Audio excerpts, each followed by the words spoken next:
The next document is a memorandum of understanding between the Department of Atomic Energy of the Government of India and the Department for Business Energy and Industrial Strategy of the Government of the United Kingdom concerning cooperation with India's Global Center for Nuclear Energy Partnership. This will be exchanged on the UK side once again by His Excellency Mr. Alex Ellis, British High Commissioner to India, and on the Indian side by Foreign Sree K.N. Vyas, Secretary, Department of Atomic Energy.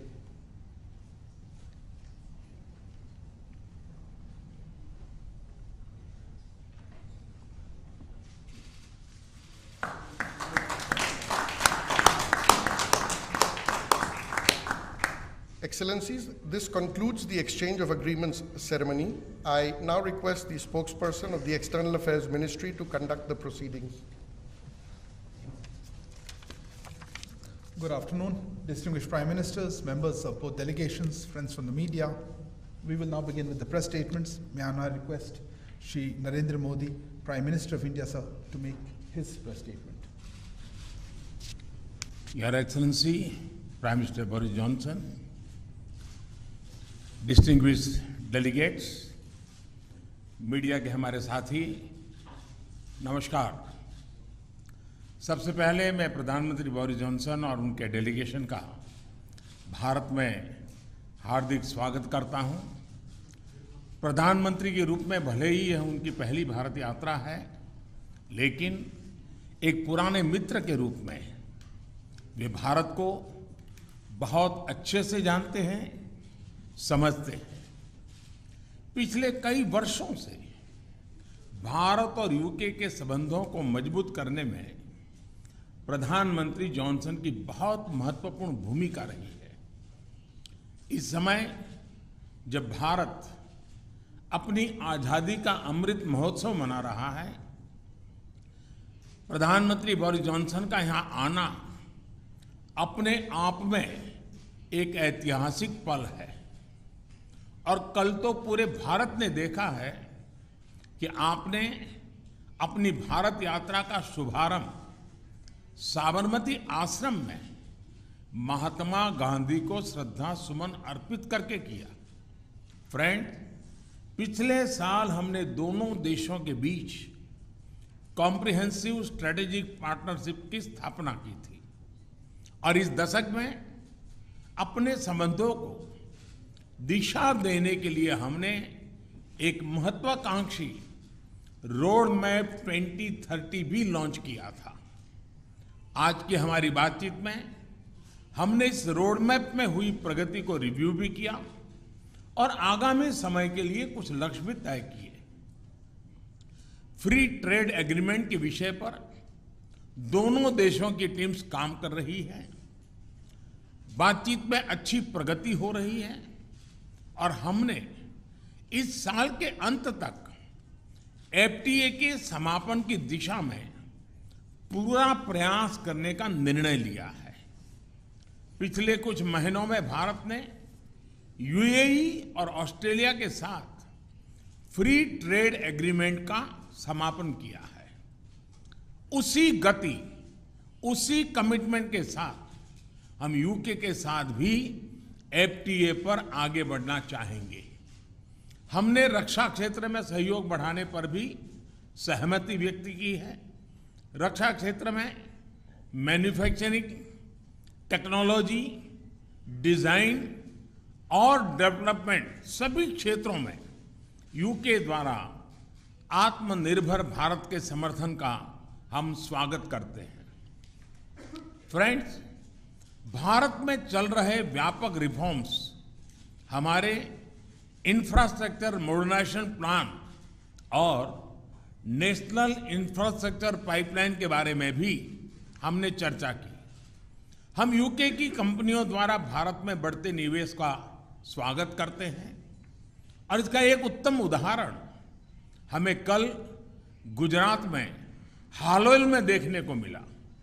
UK में रहने वाले 1.6 million भारतीय मूल के लोग समाज और अर्थव्यवस्था के हर क्षेत्र में सकारात्मक योगदान कर रहे हैं।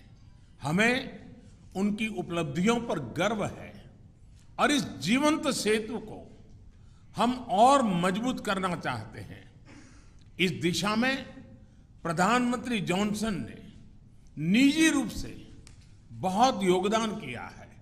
इसके लिए मैं उनका अभिनंदन करता हूं। फ्रेंड्स, हमने ग्लासगो में आयोजित COP26 में लिए गए संकल्पों को पूर्ण करने के लिए अपनी प्रतिबद्धता जताई।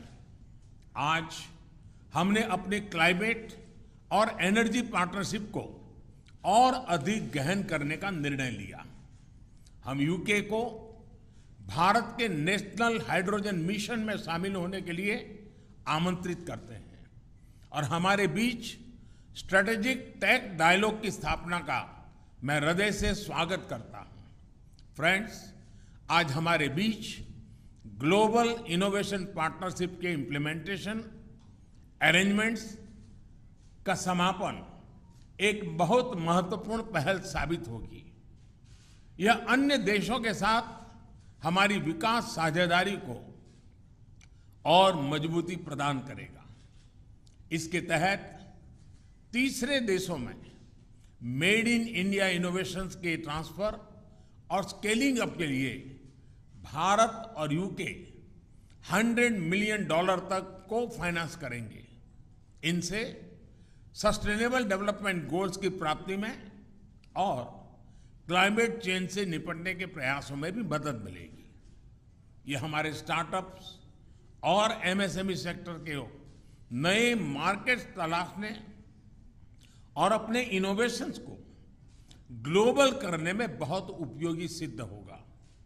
फ्रेंड, हमने क्षेत्रीय और वैश्विक स्तर पर हो रहे अनेक डेवलपमेंट्स पर भी चर्चा की। एक free, open, inclusive and rule based order पर आधारित इंडो पैसिफिक क्षेत्र बनाए रखने पर हमने जोर दिया। इंडो पैसिफिक ओशन इनिशिएटिव से जुड़ने के यूके के निर्णय का भारत स्वागत करता है। हमने यूक्रेन में तुरंत युद्ध विराम और समस्या के समाधान के लिए डायलॉग और डिप्लोमेसी पर बल दिया। हमने सभी देशों की क्षेत्रीय अखंडता और संप्रभुता के सम्मान का महत्व भी दोहराया।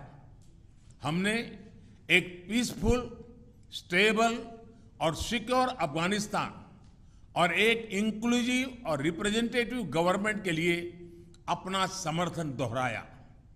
यह आवश्यक है कि अफगान भूमि का प्रयोग अन्य देशों में आतंकवाद फैलाने के लिए नहीं होना चाहिए। एक्सेलेंसी, आपने हमेशा भारत और यूके के संबंधों को मजबूत करने के लिए विशेष प्रयास किए हैं।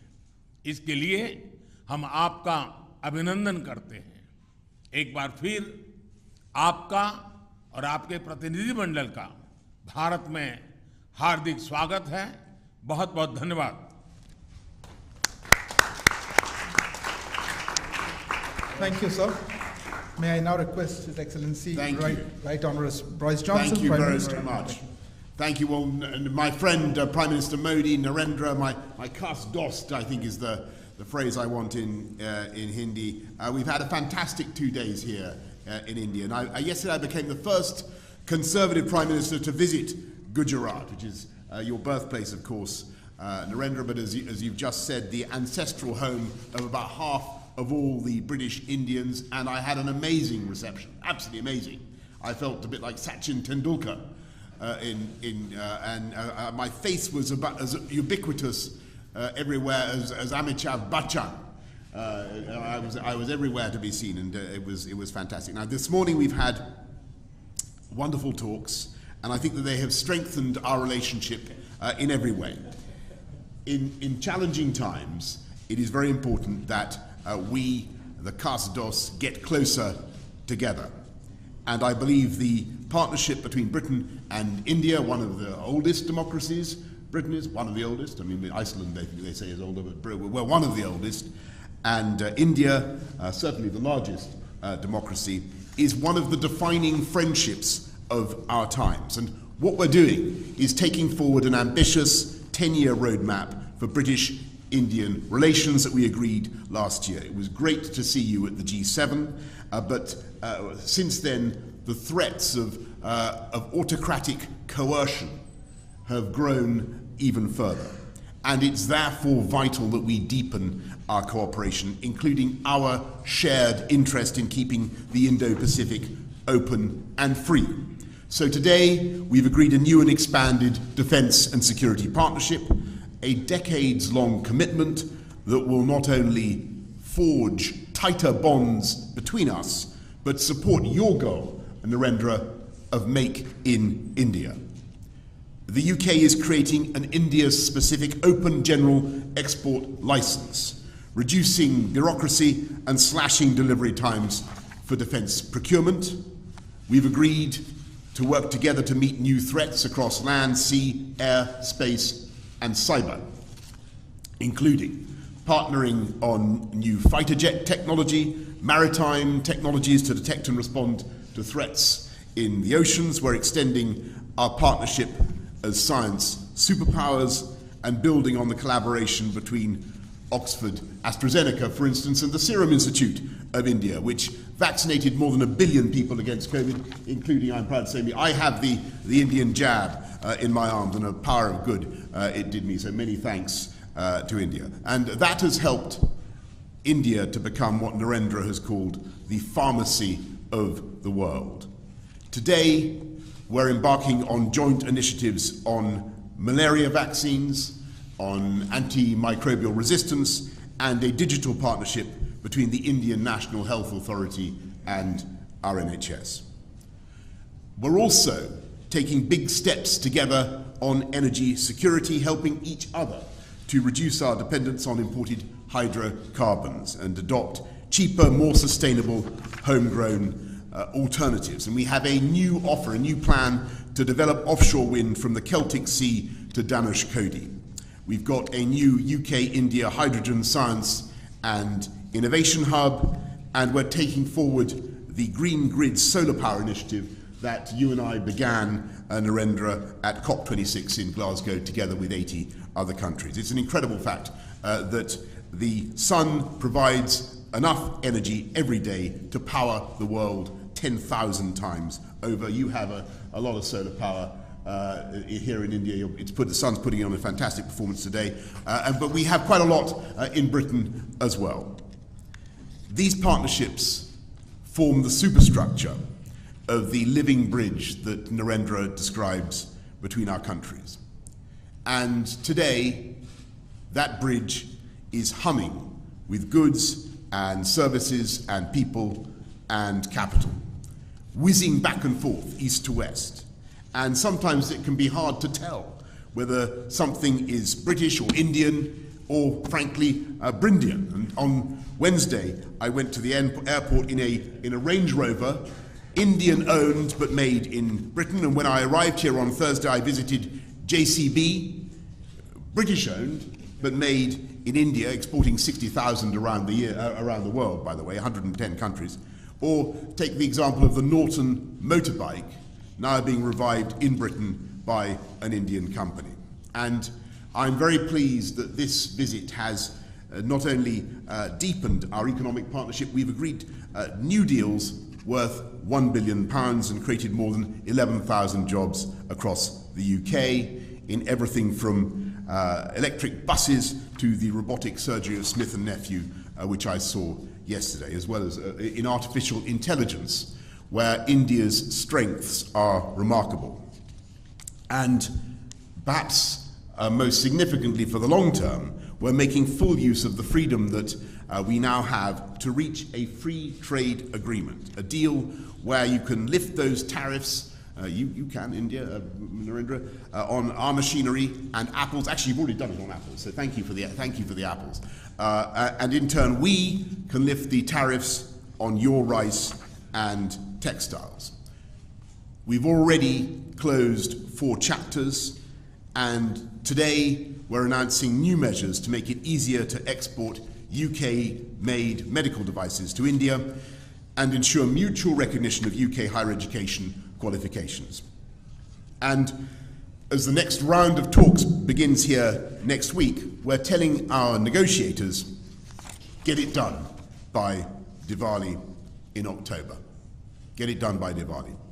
This could double our trade and investment by the end of the decade, widening that living bridge into a multi-lane motorway pullulating with beautiful jointly made electric vehicles and creating hundreds of thousands of new jobs in both our countries. So, as India celebrates its 75th year of independence, I am filled with optimism about the years ahead and the depth of the friendship between our countries and the security and the prosperity that our partnership can deliver for our people for generations to come.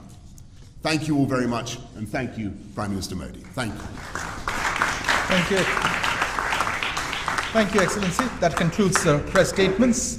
Please remain seated as the dignitaries leave.